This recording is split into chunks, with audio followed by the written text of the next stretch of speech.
Про писателя Юлиана Семенова журналисты любят говорить. Его называли советский Хемингуэй.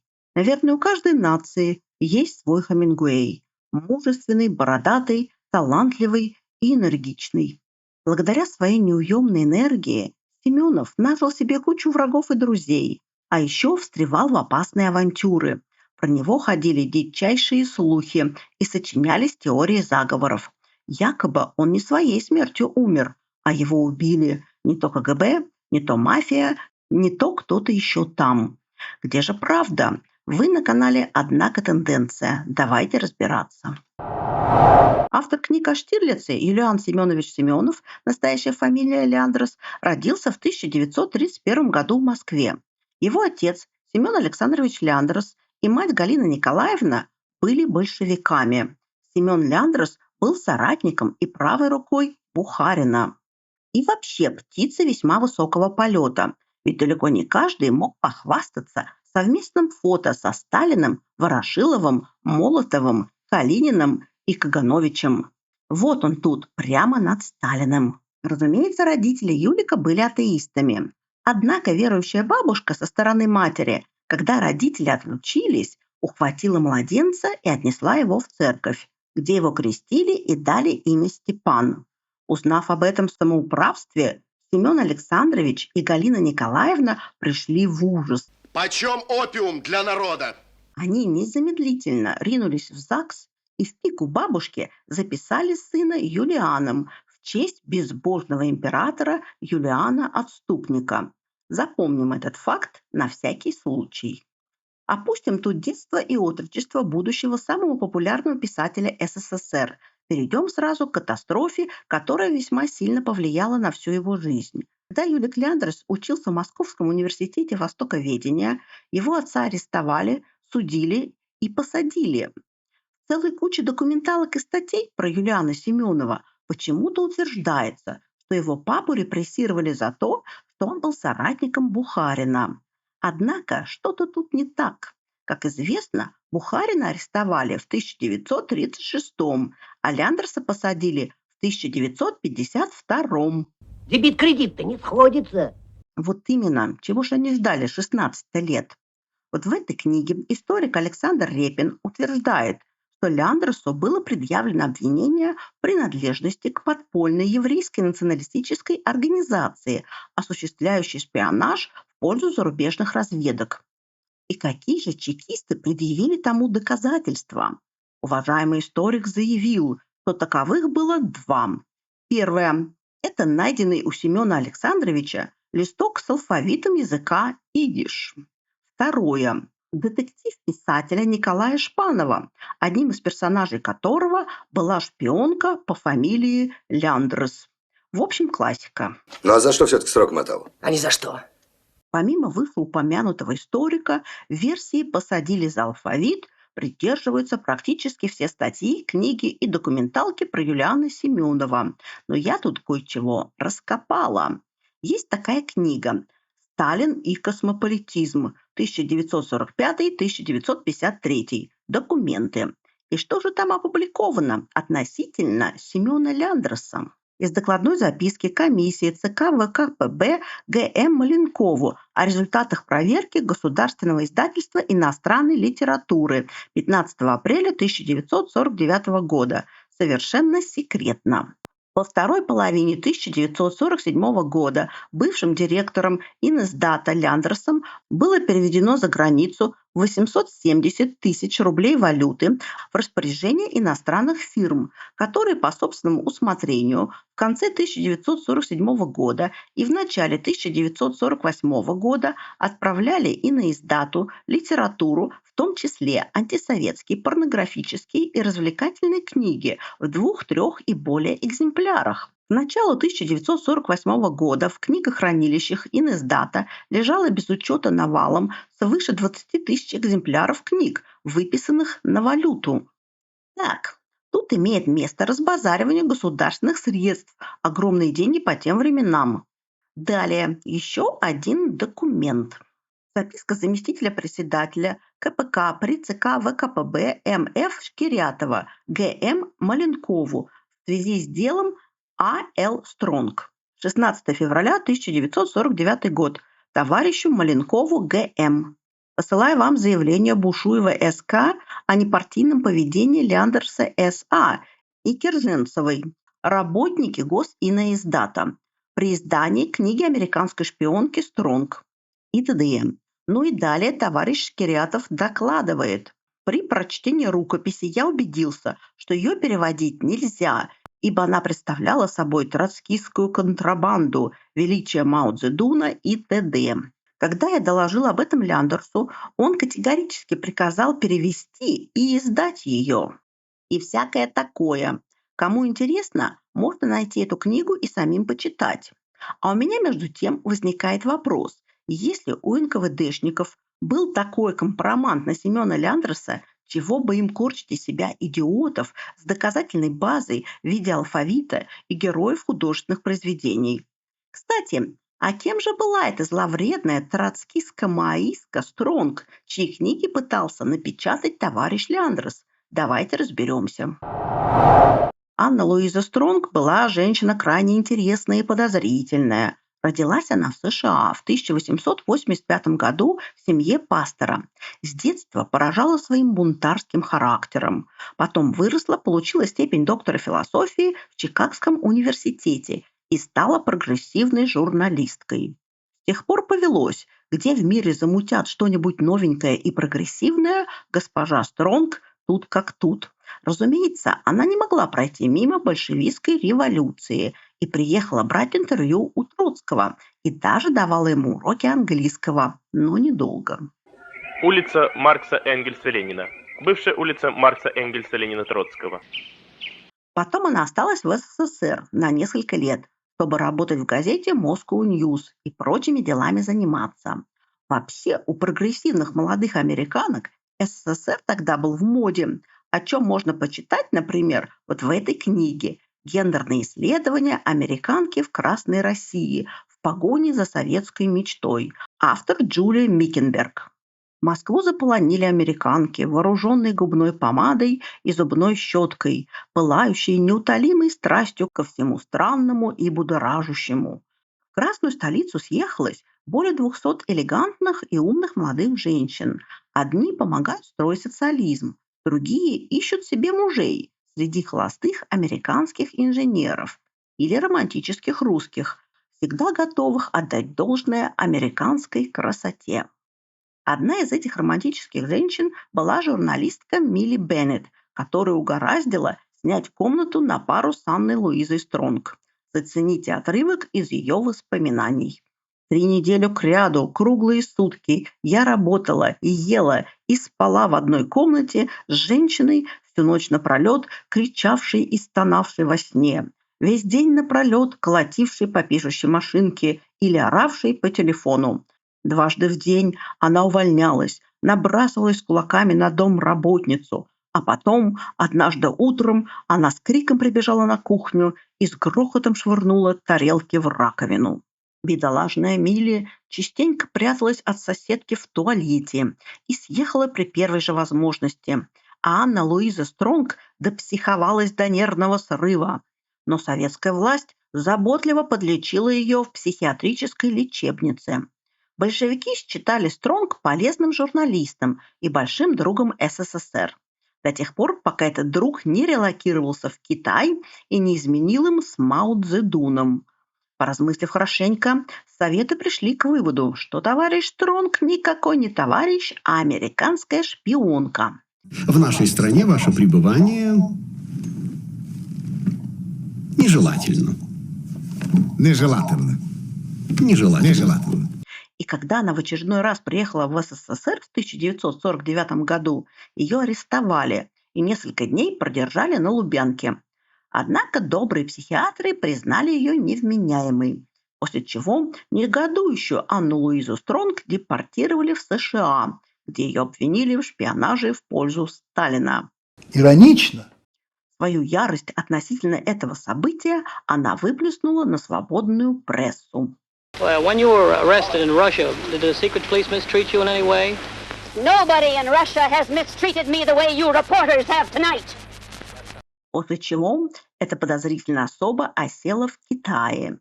Советские товарищи, конечно же, делились с китайцами своими соображениями, но толку от этого не было никакого. Стронг прожила в Пекине до конца своих дней, окруженная почетом и уважухой. Ее даже приняли в Унвейбины. Короче, погрузившись во всю эту дичь, я несколько озадачилась. Так, это что такое, а? Ответ на этот вопрос я отрыла не в исторических трудах, а среди источников, которые принято считать слухами, сплетнями и теориями заговоров. Поговаривают, что Анна Луиза Стронг была агентом Рокфеллеров, которых сильно интересовала советская нефть. Ну а потом интересы бизнеса этой распрекрасной династии перекинулись в Китай. И туда же релокировалась вездесущая Анна Луиза. Источник подобной инфы я даже называть не стану, ибо он крайне одиозен. Однако мы не будем совершать логическую ошибку, полагая, что ненадежные источники всегда врут. Вовсе не всегда. В конце концов, сильные мира сего хорошо хранят свои секреты, ну а слухи не на пустом месте возникают. Это в высшей степени образованная дама и несомненный образец порядочности. Это она и есть. Разумеется, как Сталин, так и Мао Цзэдун прекрасно знали, чем эта особа занималась. Конечно же, она была не шпионкой, а агентом влияния. И, само собой, как мы, так и китайцы использовали ее для своих неофициальных связей с элитами Запада. Такие нужные люди на подхвате существовали во все времена. Но после того, как Стронг перестала быть полезной, большевики прекратили закрывать глаза на ее деятельность. Так что напрасно Семен Леандрос порывался печатать ее книги. Ой, напрасно. Не в рамках моего канала про такие серьезные вещи в подробностях распространяться. Но очень похоже, что Семен Леандрос попал в замес в рамках прижучивания по кое-каким делам, которыми кое-кто активно рулил и ручки свои кое-куда тянул. И сколько раз я вам говорил, сколько раз не играйте вы с государством в азартные игры. Ну да ладно. Вернемся к Юлиану Семенову. После того, как его папу посадили, он был исключен из института. Разумеется, после воцарения Хрущева Семена Леандроса реабилитировали, а Юлик смог продолжить учебу, по окончании которой он становится журналистом, а затем писателем. Благодаря своим выдающимся способностям и связям его семьи он быстро прогрессирует. Думаю, что карьере Юлиана немало способствовала его женитьба на Екатерине, девушке из элитного клана Михалковых-Кончаловских. Хотя этот брак счастливым не назовешь, по правде говоря. В 2 словах о семейной трагедии. Про жену Семенова, Катю Кончаловскую, известно очень мало. Кое-как я наскребла факты, которые наводят на мысль, что жизнь у нее была не подарок. Отсюда и характер, не фунт изюма. Родилась она в 1931 году. Ее мама, Наталья Петровна, происходила из семьи художника Петра Кончаловского и Ольги Суриковой, дочери гениального Василия Сурикова. Но вы помните его картины «Утро стрелецкой казни», «Боярыня Морозова» и прочие бессмертные творения. Творческие родители не слишком-то тетешкались с детьми. Вот в этой книге Михалковы и Кончаловские «Гнездо элиты» приводятся слегка удручающие воспоминания Натальи Петровны. Мы с моим братом Мишей были удивительно удобными детьми, вроде складных перочинных ножей, никаких капризов и требований. Дети, воспитанные в таком ключе, вырастая, частенько преподносят родителям сюрпризы. В 1927 году Наталья сбежала в Америку с женатым мужчиной Алексеем Богдановым. Этот красавец и советский разведчик вскоре развелся с женой и сочетался браком со своей возлюбленной Наташей. У них родилась дочь Катя, будущая жена Юлиана Семенова. Однако они быстро расстались и вернулись в СССР порознь. В 1936 году красавица Наталья Петровна снова удивила своих родных и друзей, выйдя замуж за начинающего писателя Сергея Михалкова, который был ее на 10 лет моложе. Женихи, самосваты! Вокруг нее всегда увивались самые завидные женихи, так что всем показалось странным, что она выбрала какого-то мальчишку. Но, похоже, Наталья Кончаловская обладала невероятным женским чутьем на перспективных мужчин. Связать свою судьбу с будущим автором гимна СССР – это круто. Она родила ему двоих сыновей, будущих режиссеров Андрона Кончаловского и Никиту Михалкова.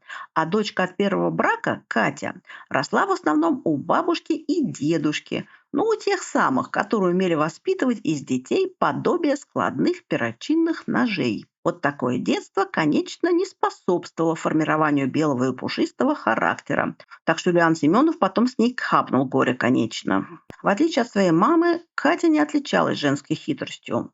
А уж о женской мудрости Натальи Петровны Кончаловской в артистических кругах ходили легенды. Например, в книге «Воспоминания актрисы Лидии Смирновой» есть такие строки. Поэтесса Кончаловская, жена Михалкова, очень забавно рассказывала нам, как она реагирует на любовные похождения своего Сергея. Прежде всего, она начинает дружить со своими соперницами, а потом очень ловко их изымает. Она была старше Михалкова и необычайно умна. Я не спорю, что такая движуха может быть забавной, учитывая, что Сергей Михалков постоянно увлекался разного рода барышнями. Наталья Петровна подружалась с очередной любовницей и ловко сливала ее, а муж заводил себе новую юную охотницу на влиятельных мужчин с бесом в ребре. Короче, круговорот любовниц в природе. Но Катерина Семенова характером в мать не пошла. Она была требовательной и ревнивой. Завистники распускали сплетни, что Юлиан Семенов женился на ней ради связи ее семьи. Но нормальные люди, включая братьев Натальи, Андрона Кончаловского и Никиту Михалкова, были на 100% уверены, что Юлиан жену обожал. Поначалу они жили душа в душу, но Катерина не желала мириться с тем, что ее обаятельный и харизматичный муж пользовался популярностью у дам. Начались скандалы и истерики. Однажды Катя даже набросилась с кулаками на женщину, которая танцевала с Юлианом на вечеринке. Брак затрещал по швам, и они стали жить раздельно. Я не знаю, был ли у Катерины повод для ревности. Слухи ходили разные. Говорят, что у Семенова был даже роман с Аллой Пугачевой. Но во всяком случае, расставшись с женой, Юлиан Семенович поступил благородно. Он оставил ей квартиру и щедро делился своими гонорарами. К тому же он обожал своих дочек и очень страдал, когда Катерина из вредности не давала ему с ними встречаться. Кому не везет в любви, повезет в карьере. Во всяком случае, с Юлианом Семеновым именно так и было. Он быстро становится самым популярным автором в СССР. По его книгам снимаются фильмы «Петровка-38», «Майор Вихрь», «ТАСС уполномочен заявить», «17 мгновений весны», «Противостояние» и прочие. Он путешествует по разным странам, встречается с интересными людьми, например, с Жоржем Семеновым, Марком Шагалом и даже с таким негодяем, как Отто Скорцени. Разумеется, такой успех не остался незамеченным собратьями по перу. Реагировали они по-разному. Например, вот так высказался один известный писатель. Успех Михалкова, Симонова и даже такой мелочи, как Юлиан Семенов, понятен, закономерен и ободряющий для окружающих. Таланта почти не нужно, но нужна решимость на любую пакость, причастность к святому делу сыска, неоглядный подхалимаш, беспощадность в достижении поставленных целей. На его месте должен был быть я. Это просто зависть. Элементарная зависть. Не буду даже называть автора этих злобных строк. Скажу только, что по части пакостей он сам был тот еще специалист. Кстати, об упомянутом им Константине Симонове, легендарном авторе «Жди меня». Он был один из тех, кто помогал молодому Юлиану Семенову в карьере. Вообще Семенов прекрасно ладил с людьми и легко находил друзей, в том числе среди влиятельных людей. Гений нетворкинга был. Вообще, чтобы понять, что это был за человек, обратимся к воспоминаниям современников. Из книги актера Льва Дурова «Странные люди». Однажды мы ехали с Юлианом по одной из крымских дорог и увидели съемочную группу. Шла съемка какого-то фильма. Юлиан затормозил, высунулся из дверцы и стал орать. «Войска!» Хотя там никаких войск не было. «Танки вперед! Ура! Кавалерия! И потом все в корзину!» Захлопнул дверцу, и мы поехали дальше. Я обернулся и увидел ошалевшую киногруппу. Впереди, раскинув в недоумении руки, стоял Андрей Миронов. Он не увидел, кто это так орал, и, слава богу, не узнал меня. Вот такой был Юлиан. Ему нужно было всех ошеломить и уехать. Получается, что он был безбашенный приколист и балагур? Но контрразведчик Игорь Перетрухин в своей книге «О чем мне сообщил ТАСС. Подлинная история Трианона» рисует другую картину. Осенью 1978 года меня неожиданно пригласил к себе начальник отдела генерал-майор Кеворков. В его кабинете находился невысокого роста человек. Я сразу же узнал его. Это был Юлиан Семенов, автор политических романов под общим названием «Альтернатива», «Вьетнамского дневника» и других произведений. Беседа была непродолжительной. Юлиан Семенов много слушал и мало говорил, но хорошо запоминал все, о чем говорилось. Скромный, выдержанный, внимательный. Таким его видели его друзья-чекисты. Но чтобы до конца понять, каким он был на самом деле, надо бросить взгляд на его кумира. Нет, сейчас я говорю не про Хемингуэя, которому он действительно подражал внешне. Был еще кое-кто. Его звали Виктор Луи. Биография у него «Мое почтение». Самая загадочная личность времен развитого социализма. Он заслуживает отдельного ролика «Часа на 4». Но сейчас коротенько. Настоящее имя Виталий Евгеньевич Луи. Родился в 1928 году. В 16 лет он устраивается работать в аргентинское посольство, а в 18 уже загремел в лагеря. Тюрем у нас на всех хватит. Ну да, как всегда, ни за что. Ну так-то вообще-то на 25 лет за шпионаж, конечно. Но отсидел он от силы 10. При Хрущеве его, естественно, освободили и реабилитировали. И тут Луи ломанулся вверх по карьерной лестнице и стал невероятным богачом, причем легальным. Да-да, вы не ослышались. В советское время у нас был вот такой товарищ, который жил в роскоши. У него была жена-англичанка, 8-комнатная квартира и загородный особняк с бассейном, сауной, теннисным кортом, а также винным подвалом. И это не считая огромного гаража, в котором хранилась коллекция автомобилей, включая Mercedes, Land Rover, Porsche, Bentley, Volvo и т.д. И как же он этого добился, будучи бывшим уголовником? Все дело в его обаянии и умении находить нужных людей. Шпион, сукин сын, всем служит. Невероятного шарма парень. После освобождения Луи придружился с Эдмондом Стивенсом, американским корреспондентом в Москве.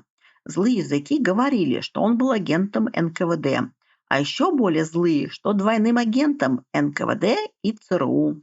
Очевидно, что для юного Виктора Луи это был нужный человек.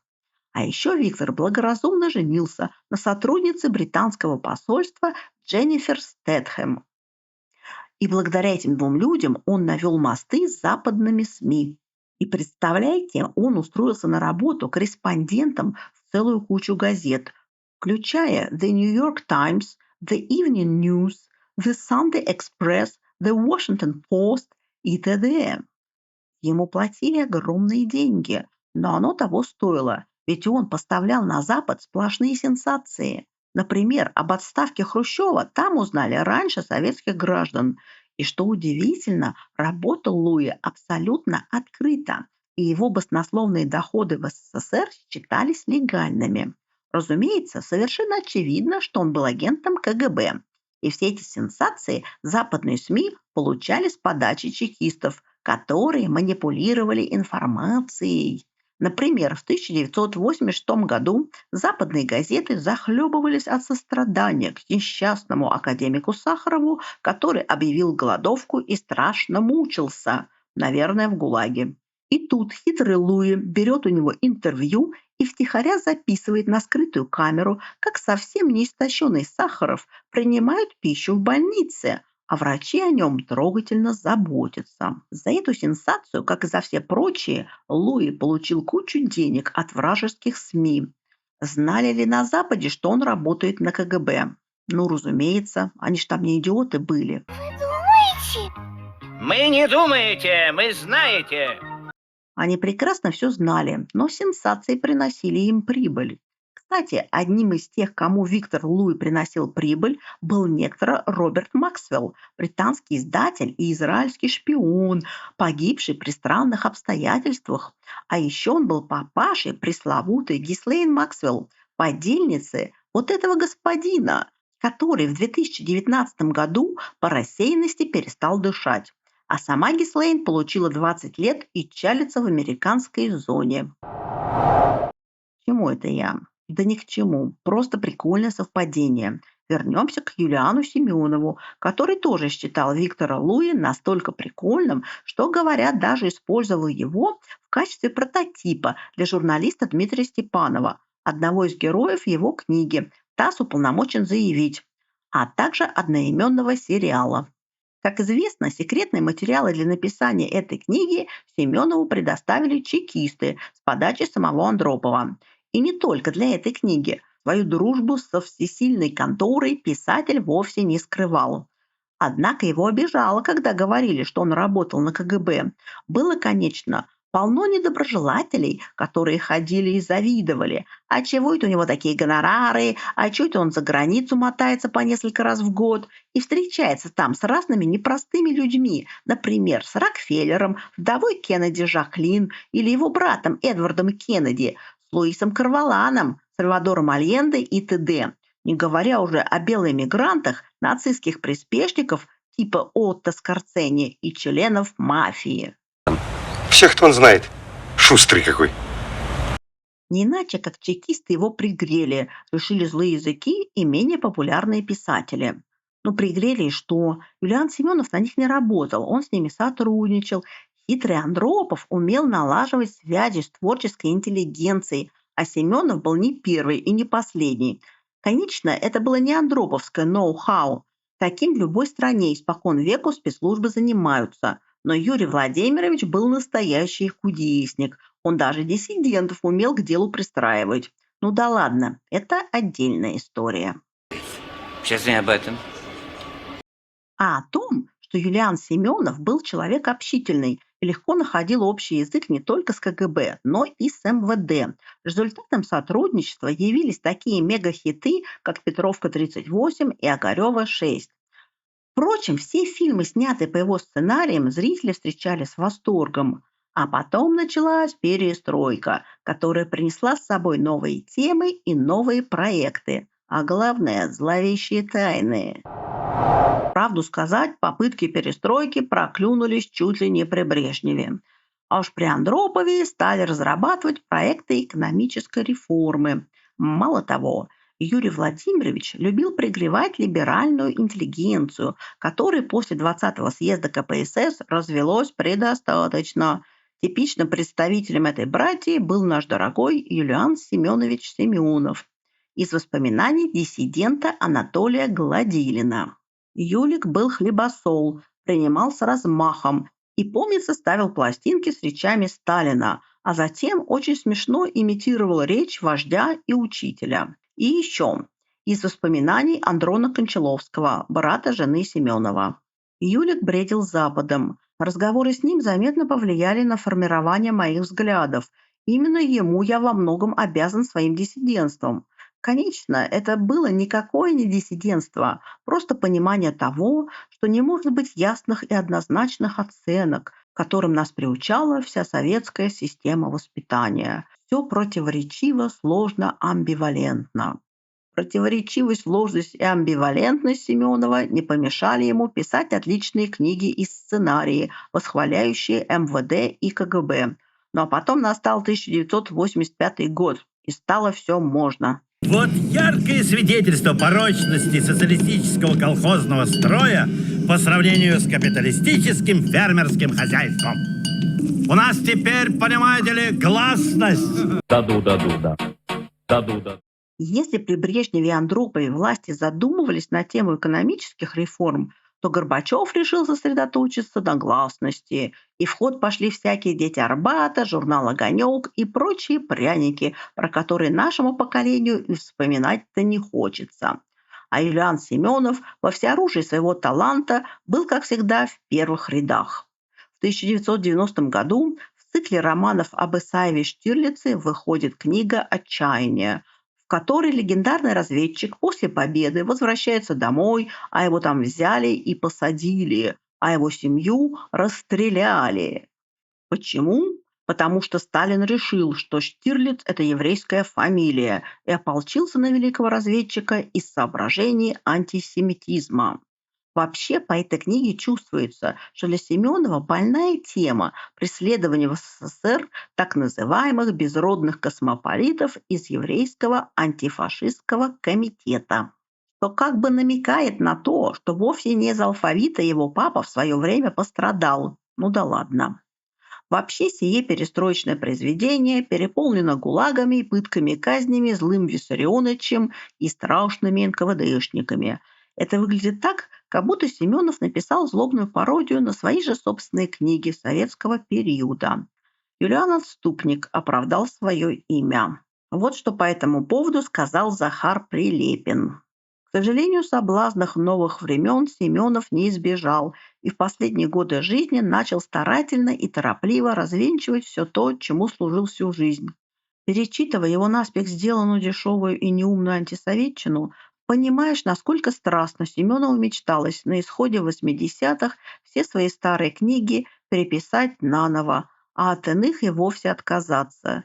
К счастью, это было невозможно. Что ж поделать, в то время такое было модно в творческой среде. Однако в 90-е, хлебнув долгожданной свободы, многие из них раскаялись в своем перестроечном творчестве. Например, Станислав Говорухин таки покаялся. А вот Эльдар Рязанов сначала помогал спилить сук, на котором сидел, а потом обиделся, внезапно обнаружив, что с развалом СССР денежный поток сильно обмельчал, после чего он решил, что народ не тот. Жить бы мне в такой стране, чтобы ей гордиться. Только мне в большом говне довелось родиться. Вот это стыдоба. Позорище. Ну да ладно, вернемся к Юлиану Семенову. Его дочь Ольга Семенова вспоминала. Никогда отцу не было так трудно писать, как в тот раз, когда он начал последнюю вещь, называющуюся «Отчаяние». К тесте отца он написал то, что написать было должно и нужно, но как же больно ему было ту безжалостную правду писать. Правда! Живите по правде! Помимо мучений с правдой, Юлиан Семенович занимался мегауспешными проектами. Самыми крутыми стали издаваемые миллионными тиражами журнал «Детектив и политика», а также первая в стране частная газета «Совершенно секретно», из которой неискушенный советский читатель мог узнать совершенно сенсационные по тем временам ужасти. Коммерческий талант Семенова не уступал писательскому, поэтому деньги потекли рекой. В 1990 году он был готов подписать соглашение с медиамагнатом Рупертом Мёрдоком, которое сулило миллиардные барыши. Но за час до их встречи у Юлиана Семеновича случился инсульт, который приковал его к постели и через 3 года свел в могилу. Родные и близкие писателя до сих пор утверждают, что Семенов был убит. Версия относительно того, чьих это рук дело, одна нелепее другой. Однако нельзя отрицать, что на закате СССР вокруг Юлиана Семенова и его сотоварищей творились странные дела. За месяц до инсульта Семенова его заместителя Александра Плишкова убили в Париже, куда он поехал, чтобы подписать договор с Эдуардом Лимоновым. В том же 1990 году убивает члена редколлегии совершенно секретно священника Александра Меня. Подозрительно. Еще бы. Кстати, убийц Плешкова и Меня так и не нашли. А дочь Юлиана Семенова Ольга утверждает, что ее отца тоже убили. По ее словам, он уже начал поправляться. Но тут в его больничную палату пришли какие-то страшные люди в плащах, после чего у него случился второй инсульт, от которого он уже никогда не оправился. Об этом Ольге Семеновой якобы рассказал медбрат, работавший в той больнице. Я, конечно, не знаю, но разве в больничные палаты посетителям разрешают приходить в верхней одежде? Туда ж только в белых халатах пускают. Ну да ладно. Окей, допустим, Юлиана Семенова действительно убили, но Ольга Юлиановна только нагоняет таинственности, но при этом не делится соображениями, кто эти люди были и какие у них были мотивы. В настоящее время существует несколько теорий. Первое, что его убило КГБ, потому что он что-то там такое знал. Вообще-то, с разрешения КГБшников он работал в их архивах и знал только то, чем они сами с ним делились. Версия вторая. Его убила какая-то международная шайка, потому что он докопался, кто украл янтарную комнату. Какие ваши доказательства? А такие, что немецкий коллега Семенова Георгий Штайн, с которым они вместе искали следы янтарной комнаты, был тоже убит. Правда, он вообще занимался возвратом в СССР художественных ценностей, похищенных во время Второй мировой, и был костью в горле для европейских дельцов, торгующих картинами и прочими шедеврами. Так что на него много кто имел зуб и без янтарной комнаты. И последняя версия. От Юлиана Семенова избавились, потому что он напал на след пресловутого золота партии.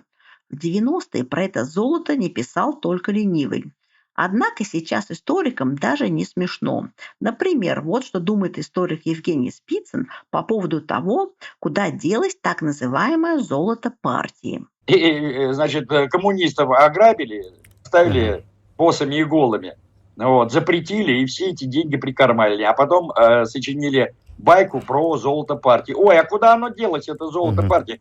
Так вы и разграбили это золото партии. Чубайс и компания. Вы это все разграбили. Вы на эти деньги приватизировали всю общенародную собственность, создали свои империи. Помимо вышеперечисленных версий гибели Семенова, есть и более странные. Но я на них останавливаться не буду. Особенно не стану вдаваться в слухи о том, что его прикончил Артем Боровик, чтобы завладеть газетой совершенно секретно. Пилить деньги – это такое дело увлекательное, но немножко конфликтное. Вообще, знаете, что самое удивительное?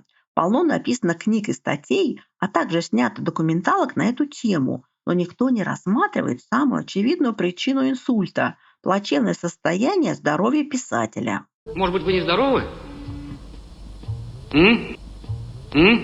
Еще как может быть. Достаточно посмотреть на поздние фото Юлиана Семеновича. Мужчина солидного возраста и явно с лишним весом. При этом он был трудоголик, не любивший бегать по врачам. Александр Васькин, автор книги «Повседневная жизнь советских писателей от оттепели до перестройки», со слов Ольги Семеновой заявляет: одним из тех, чья медицинская карта долго пылилась на полках регистратуры, поражая своей тончайшей белизной, был Юлиан Семенов. Отец не любил болеть, не лежал в больнице, не ходил в поликлинику Литфонда. Заманили его однажды тамошние эскулапы к себе, ужаснулись давлению и анализу крови, выписали кучу таблеток, которые надо было принимать строго по часам. Но отец, если и принимал их, то как Пепе длинный чулок, все вместе с залпом запивая для верности стаканчиком водки. Он существовал по принципу американского актера Джеймса Дина: жить на полную катушку, умереть молодым и быть красивым трупом. Лечиться Юлиану Семеновичу было некогда. Обладая фантастической работоспособностью, он одних лишь романов об Исаеве Штирлице написал с десяток. Вот так. Но что бы там ни было, огромное ему спасибо за Штирлица. Ведь хотел Семенов того или нет, его герой навсегда останется гениальным литературным памятником ушедшей легендарной эпохи. Избаловала тебя советская власть.